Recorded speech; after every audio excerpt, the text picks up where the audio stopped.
Alright guys, this is the Get Home Alive series.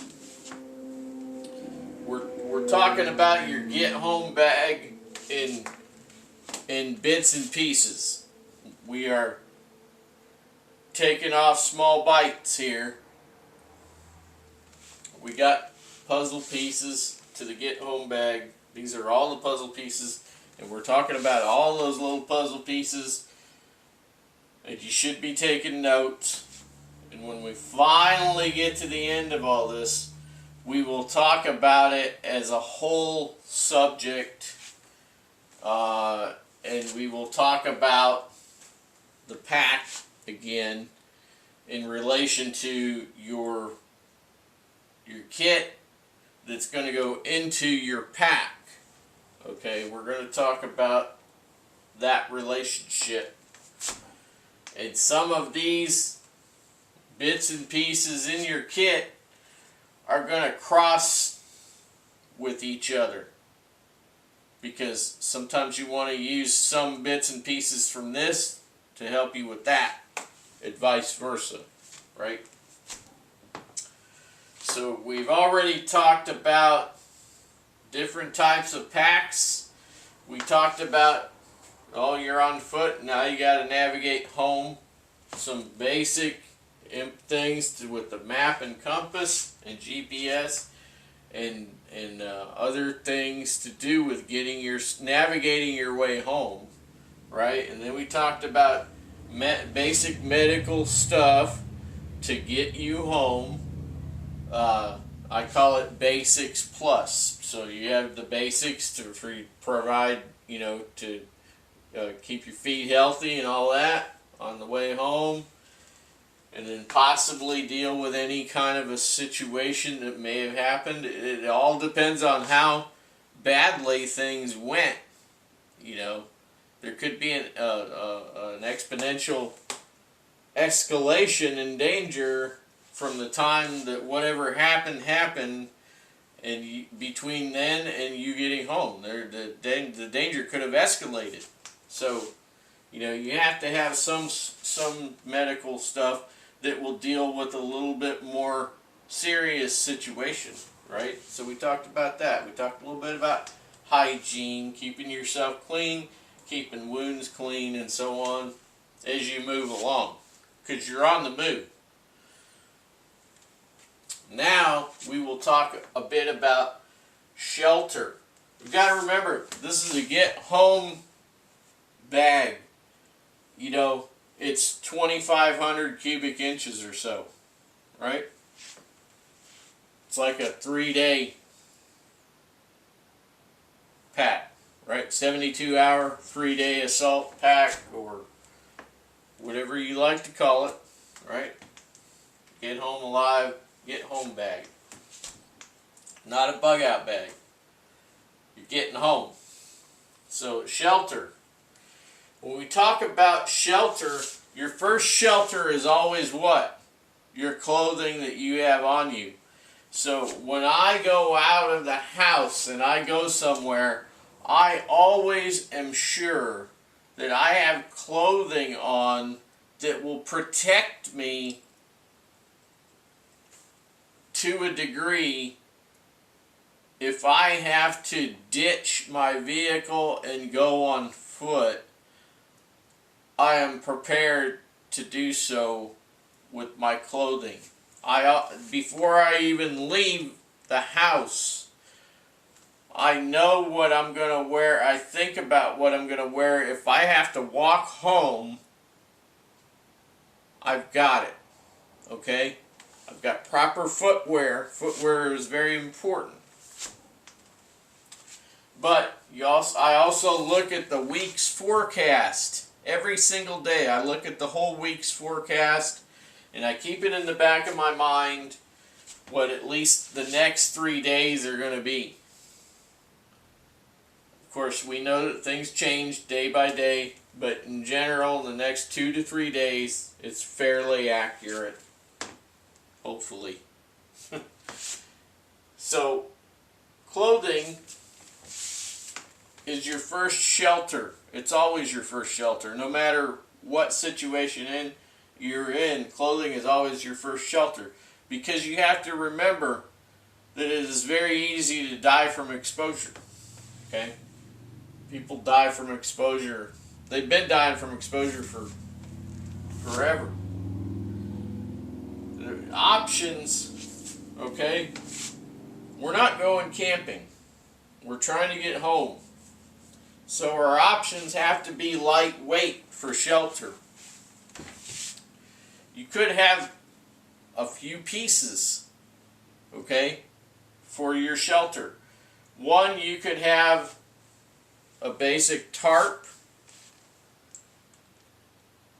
or you could have a bivy bag, or you could have a combination of a tarp and a bivy bag for your shelter. And that's in addition to your clothes, because you're not taking your clothes off to sleep. You're sleeping in your clothes. You might also throw in a poncho liner. Okay? You could throw in a poncho liner, because those are lightweight. So you could do bivy bag, you could do poncho liner, and you could, you know, either do a tarp or you could do a poncho, right? Everybody knows that combination. That's as old as the hills, and everybody uses it around the world. So you could set yourself up with a poncho liner,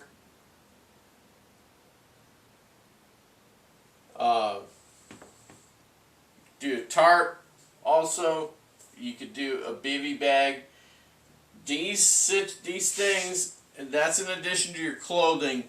Those things are according to your weather, okay? And we start talking about things like seasonal loadout. You got times where you prepare your get home bag for spring and summer. And then when autumn comes around, you take those things and you either supplement them or you change them out for autumn winter.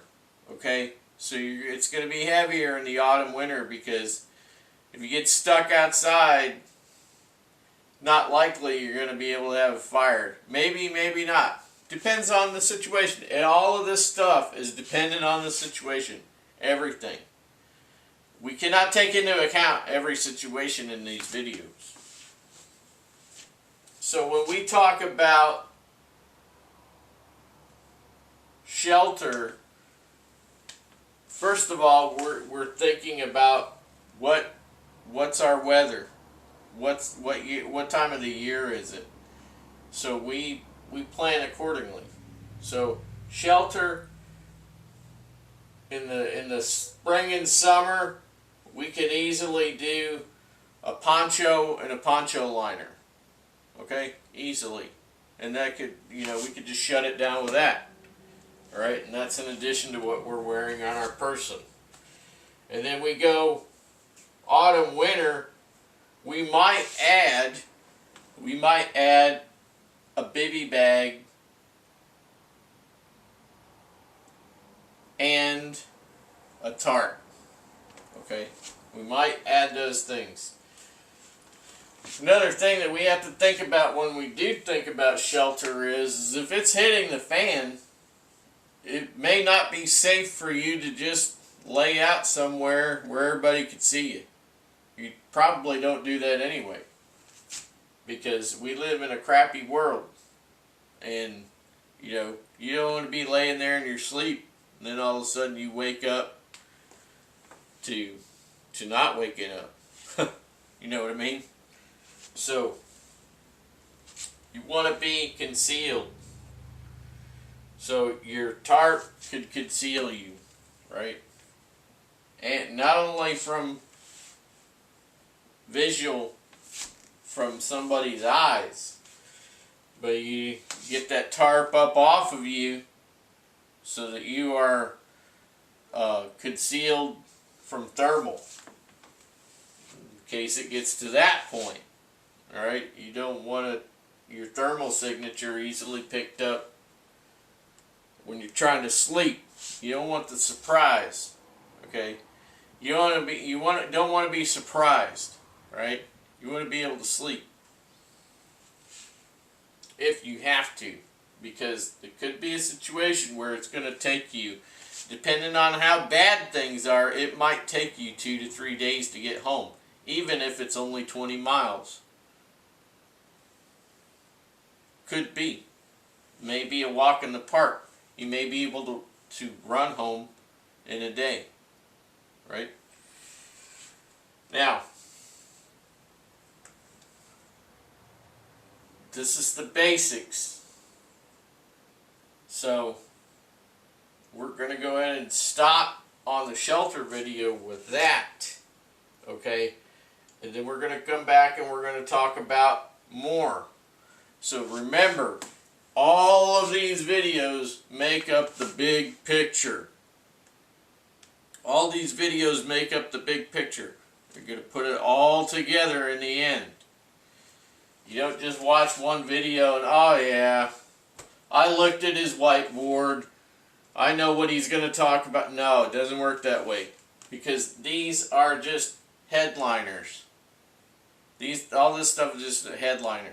I could get much more in depth when I'm actually talking about this stuff. I mean, I'm talking about I'm grazing the surface of these topics. It can't be too in depth because, you know, it can't be too much because we're trying to get from point A to point B. We're not going out on a 7-day patrol, all right? We're not doing that. We're going from point A to point B, and we're trying to keep it minimalistic. So we'll go ahead and shut this video down, and we will come back in another one. And we're just going to keep doing these videos like this piecemeal until they're all done. And it's probably going to take a couple of weeks at least. Alright? So you got to be patient. And like I said, questions, clarification, etc., all you have to do is email me and I will talk to you about it.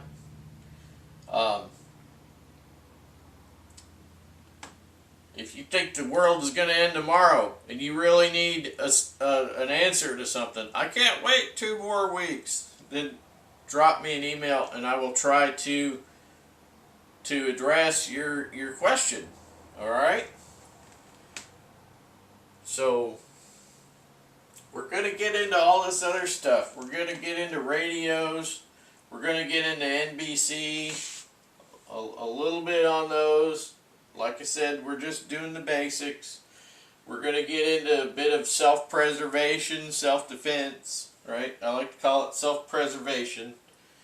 We're going to get into water, food, fire, and extraneous bits, okay? Like satellite phone and bribery and all that, right? So, keep watching. See you there.